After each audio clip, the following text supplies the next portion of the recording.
Being a style editor, I get to come up with an idea that's just a grain of an idea, and then I can develop that idea into what then becomes a fashion shoot. I pull together the team, the model, the hair, the makeup, the photographer, the location, and then bring it all together and bring it to life and then into the pages of Marie Claire. And that's so satisfying to go from soup to nuts and see what was a grain of an idea now in print on the pages of Marie Claire.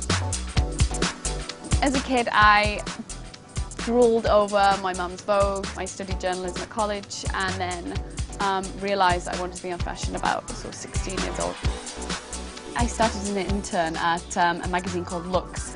I was studying journalism at the time and I spent every spare second working at this magazine. I was actually on the beauty side. A job came up then at Marie Claire in the UK for beauty assistant, which was in 2000. Once in there, I kind of climbed my way up the masthead, from there to beauty editor, to beauty director, and then 4 years ago, the job for senior fashion editor came up at Marie Claire in the US. So I decided to jump the pond and come over here.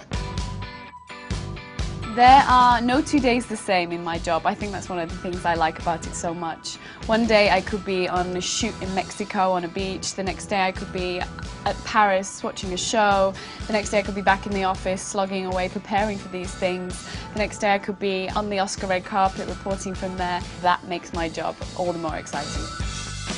The most challenging part of my job is there's not enough hours in the day.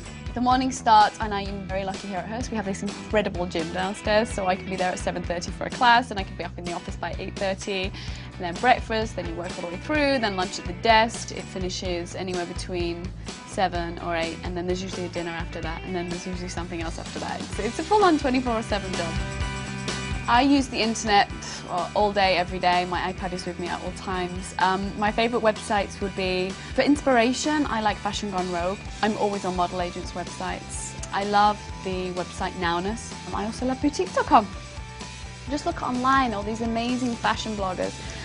There's so much, you can see the runway shows as soon as they're on their live streams. You can be an editor of your own closet.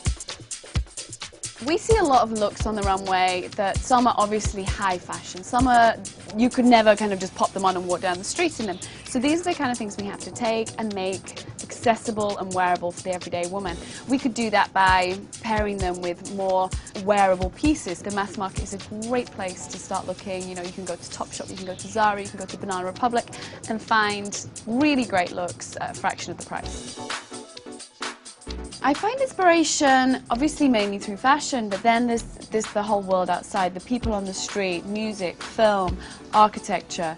Just everywhere you look, there's always inspiration for shoots, inspiration for things you're going to put in the magazine, and basically what's on people's minds, what's in popular culture.